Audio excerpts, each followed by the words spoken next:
नमस्कार। न्यूज़ 18 के digital platform पर आप जुड़े हैं पुनीत के साथ। तो ईरान को लेकर दो खबरें सामने आई हैं। पहली ये कि ईरान के ताल्लुकात अब उसके पड़ोसी अजरबैजान के साथ सुधरने लगे और ईरान और अजरबैजान की सेना ने मिलकर युद्धाभ्यास शुरू कर दिया है।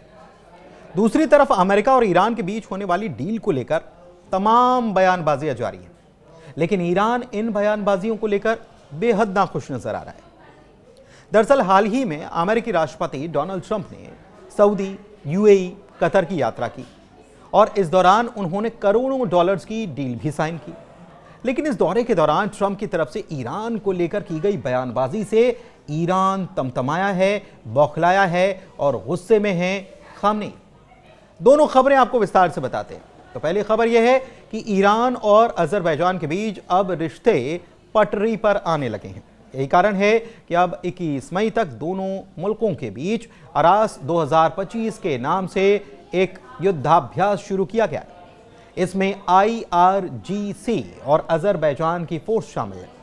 सबसे बड़ी बात यह है कि यह मिलिट्री ड्रिल कारबाख के उस इलाके में हो रही है जो पहले आर्मेनिया के साथ विवादित इलाके में आता था और फिर साल 2023 में अजरबैजान ने इस पर फिर से कब्जा हासिल कर लिया था। बताएं कि बीते महीने ही ईरानी राष्ट्रपति मसूद पेज़ेश्कियान ने बाकू की यात्रा की थी। यह यात्रा अपने आप में इसलिए खास थी क्योंकि इससे पहले दोनों के ताल्लुकात में काफ़ी खटास आ चुकी थी।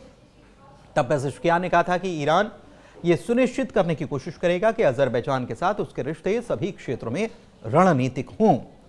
इससे पहले अजरबैजान और इजराइल के बीच घनिष्ठ सुरक्षा सहयोग रहा है और जब तेहरान में 2023 में अजरबैजान के दूतावास पर अटैक हुआ था तब दोनों देशों के बीच यानी कि ईरान और अजरबैजान के बीच संबंधों में तल्खी आ गई थी।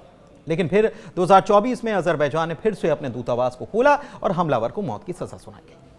इसके बाद दोनों के संबंधों में सुधार अब और मजबूती की तरफ आ रहा है।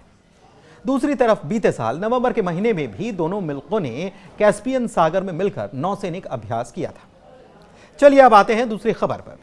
तो ऐसा क्या कह गए ट्रंप की ईरान के सर्वोच्च नेता खामनेई आग बबूला हो गए। दरअसल खामनेई ने ट्रंप की हालिया टिप्पणियों को लेकर कहा है कि उनका स्तर इतना ज्यादा नीचे है कि ना तो अमेरिका के स्तर का है और ना ही उनके स्तर का। खामनेई ने ट्रंप को आड़े हाथों लिया है और कहा है कि एक तरफ तो ट्रंप कहते हैं कि वो सत्ता का इस्तेमाल शांति के लिए करना चाहते हैं, लेकिन दूसरी तरफ वॉशिंगटन ने पूरे इलाके में फिलिस्तीनियों और दूसरे लोगों के नरसंहार का समर्थन किया है। खामनेई ने इस दौरान इजराइल को कैंसर ट्यूमर बताया और कहा कि इसे उखाड़ फेंकना चाहिए।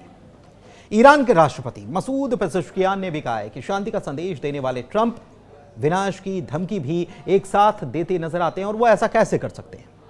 पेज़ेश्कियान ने कहा है कि ट्रंप की किस बात पर भरोसा किया जाए, क्योंकि वो पहले ही अंतर्राष्ट्रीय अपराध न्यायालय यानी कि ICC पर बैन लगा चुके हैं और दुनिया भर में इसकी कड़ी आलोचना की जा रही है। दरअसल जब ट्रंप ने मिडिल ईस्ट का दौरा किया तो बड़ी डील साइन करने के दौरान उन्होंने अरब के नेताओं की तो खूब तारीफ की, वहां के विकास की तारीफ की, विकास मॉडल की तारीफ की, लेकिन ईरान की आलोचना भी शुरू कर दी और दोनों इलाकों के हालात के बारे में कंपैरिजन शुरू कर दिया और बयान देने लगे। ट्रंप ने कहा कि अरब के लोग अपने बुनियादी ढांचे का विकास कर रहे हैं, लेकिन ईरान की जगह मलबे में तब्दील होती जा रही है। ईरान के बारे में ट्रंप ने यह भी कहा था कि यह सब वहां पर फैले भ्रष्टाचार और गलत फैसलों के चलते हुआ है और यही कारण है कि हरे भरे खेत रेगिस्तान में तब्दील हो गए हैं और ईरान के लोगों को बिजली तक नसीब नहीं हो पा रही।